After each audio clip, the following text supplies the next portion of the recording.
Voltamos no vídeo Papo de Rádio aqui no fsiqueira.com. Continua a promoção do meu livro 10 histórias e algo mais. Eu tô sorteando um livro para você que manda o e-mail para f.siqueira@rocketmail.com.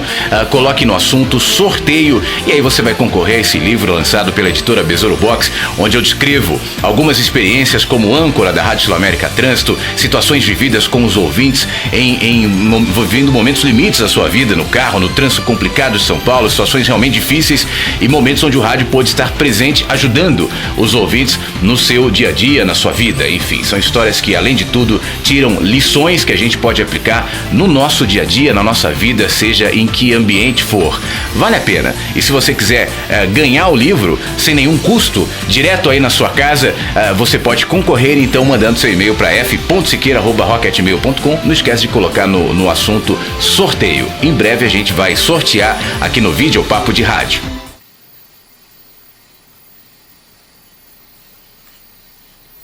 E hoje no nosso vídeo Papo de Rádio eu quero contar algumas experiências para você e tirar algumas lições dessas experiências.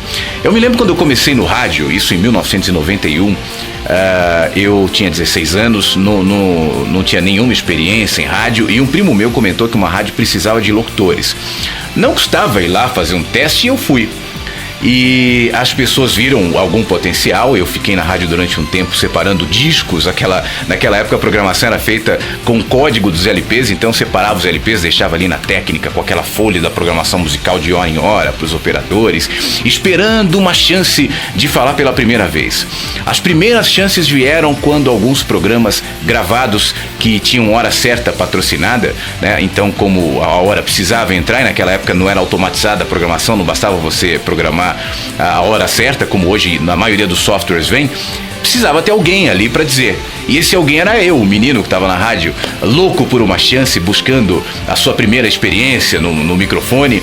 E aí eu me lembro que as horas certas eram patrocinadas pelos Super Gelados CAC. E quando eu comecei a falar a hora, eu avisava a família, todo mundo ficava esperando, minha mãe, pai, irmãos, para aquele espacinho de tempo onde eu diria a hora. Então vinha Super Gelados CAC que informam a hora certa.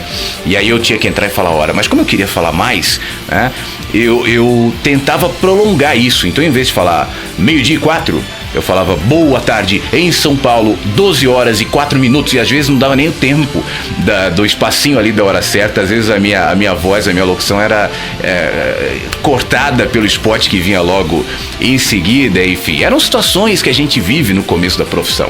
Eu tô te contando isso porque quando veio a minha primeira chance de realmente apresentar um programa, o locutor da madrugada saiu repentinamente da rádio. E aí eu me lembro que o diretor me ligou, eu tava ali numa tarde e falou o seguinte: você quer estrear hoje, 1 da manhã? Óbvio que eu queria, né? Era tudo que eu queria. E claro que eu aceitei. Avisei minha família, fiquei na rádio, era para eu ir embora às 6 da tarde, 6 e pouco, mas eu fiquei na rádio até 1 da manhã esperando aquele momento, não sabia nem como eu ia voltar para casa, mas esperei aquele momento para entrar no ar, e para fazer o meu primeiro programa, para colocar o fone. Enfim, é um sentimento que você não esquece nunca, né? A primeira vez que você vai falar no rádio, aquela sensação depois de sair do ar e ficar olhando as pessoas e pensando, será que ele me ouviu? Né? Quem será que me ouviu? Quem será que estava me ouvindo? E aí a família te espera para te elogiar, todo mundo te acha sensacional. Eu me lembro que as minhas tias no começo diziam, nossa, mas como você tem voz de locutor? E esse comentário durou os meus primeiros 5 anos da carreira. Eu mesmo chegou uma hora que eu me incomodava, mas eu sou locutor, como eu tenho voz de locutor, até parece locutor, elas diziam. Mas enfim, o que eu me lembro também desse começo? Depois que eu estreiei, no primeiro fim de semana, né, eu estreiei numa quinta ou sexta-feira, e eu me lembro que eu estava no fim de semana de manhã na técnica, naquela rádio, era como as AMs hoje são, locutor separado do operador, né, eu estava conversando com um operador e chegou um sujeito com 2 mulheres, amigas dele, enfim. Chegou na rádio e falou o seguinte, com uma voz meio impostada, um jeito meio arrogante, e falou pro operador assim: vem cá, meu amigo, eu trouxe um piloto aqui essa semana, mas eu ouvi um novato no ar e não me contrataram. O que aconteceu? Tirando satisfação do operador. O operador ficou sem graça, porque o novato era eu ali do lado. E eu, quieto, não falei nada. O operador falou, não, é que tinha alguém aqui na rádio já, e enfim. Resolveram dar chance para quem já estava esperando e estava na fila. E o sujeito começou a ficar nervoso, dizendo, mas vem cá, o sujeito não tinha condições, eu sou uma pessoa experiente, e cobrando isso de uma forma arrogante, de uma forma horrível, até que o operador, talvez sem graça, enfim, apontou para mim e falou assim, olha, aquele ali é o rapaz que estreou, talvez até para cortar e deixar o sujeito sem graça. Ele não me olhou, ou olhou assim de rabo de olho e voltou pro operador e continuou com a história dele. Mas eu sou o cara, como é que você expõe outro? Você imagina alguém procurar emprego numa rádio e depois chegar cobrando porque não me colocaram naquela vaga e colocaram aquele sujeitinho ali. Eu não me esqueci dessa história. Não que ela tenha me afetado, não que eu tenha ficado magoado, não, mas aquela história ficou, foi marcante, foi meu começo de carreira. Enfim, mais de 10 anos depois, eu já tinha passado por grandes rádios, já era um nome conhecido no mercado de São Paulo, e era responsável pela seleção de locutores numa determinada rádio. E esse sujeito, sem se lembrar daquela história, ou sem se lembrar de mim, foi lá me procurar. E quando ele sentou na minha frente, eu lembrei imediatamente dele, ele não lembrou de mim, e ele falou o seguinte, Flávio Siqueira, eu sou teu fã, acompanho o teu trabalho, e começou a elogiar. Eu ouvi, o recebi de uma maneira educada, mas não me aguentei. E aí quando ele me entregou o piloto, eu falei, olha, eu conheço você. E ele se animou, conheço você. Você talvez não se lembre, mas há mais de 10 anos, na Rádio X, havia um menino que estava estreando e você ficou chateado, você foi tirar satisfações com o operador, você foi reclamar que aquele menino ocupou o lugar que deveria de direito ser teu, mas aquele menino era eu. E você vê quanta coisa aconteceu depois. Ele ficou vermelho, amarelo, roxo, me olhou, virou pro lado e depois disse, olha, não fui eu, imagina, eu nunca faria isso. Eu lembrei da voz dele, lembrei dele, eu falei, não esquenta, tudo bem, já passou, deixa aqui teu piloto e vamos ver depois o que acontece. Cultivar relacionamentos, cultivar amizades, cultivar educação, cultivar bom trato, é um investimento na tua vida, porque isso é um capital. Assim como aconteceu nessa história que eu acabei de te contar, histórias como essas se repetem todos os dias porque o mundo dá voltas.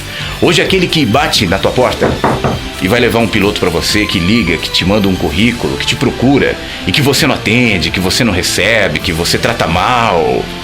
Esse amanhã pode ser aquele que vai lhe dar uma oportunidade que você vai procurar.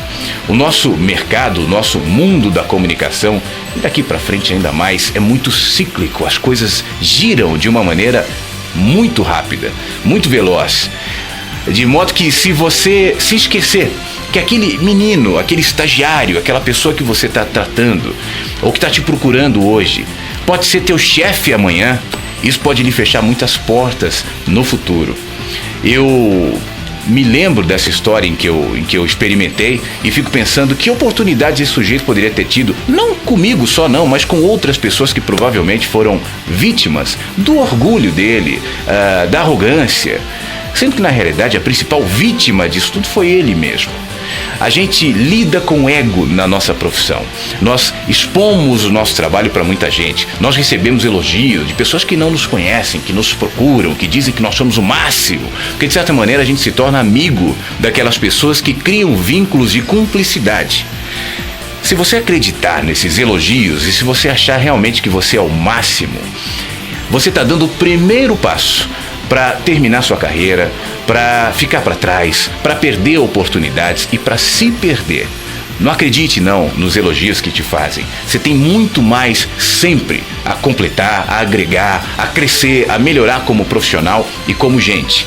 Então, na próxima vez que você for procurado por alguém que está começando, na próxima vez que você for procurado por um iniciante, alguém que quer conhecer a profissão, acolha da melhor maneira, receba com um sorriso, receba com boa vontade, receba com educação, dê o melhor de si, porque fazendo assim você está investindo não só no seu futuro, mas você está investindo em pessoas que chegam no mercado e que amanhã vão conquistar espaços e que amanhã vão conquistar posições que talvez você procure e talvez você precise. Essa foi só uma historinha, né? Mas que eu queria que você ficasse com ela na cabeça. Outras histórias eu experimentei depois, eu vi muita gente fechando porta justamente por acreditar que era algo que na realidade não era. Que pelo fato de ocupar um cargo se sentia maior do que o próprio cargo. Quando alguém ocupa um cargo, ele simplesmente está ocupando um cargo, que não é ele, é só um cargo. O dia ele sai e o cargo continua. E se você se confundir com esse cargo, você está se perdendo. Não seja inseguro, não seja arrogante, não feche portas para você ou para as pessoas que te procuram. Vamos tentar construir um mercado melhor, um relacionamento entre profissionais melhor, para o bem de todos nós.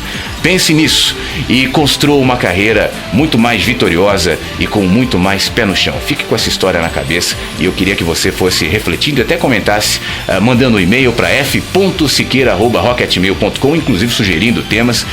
Se você quiser me seguir no Twitter, Flávio F. Siqueira. A gente se fala no próximo Videopapo de Rádio.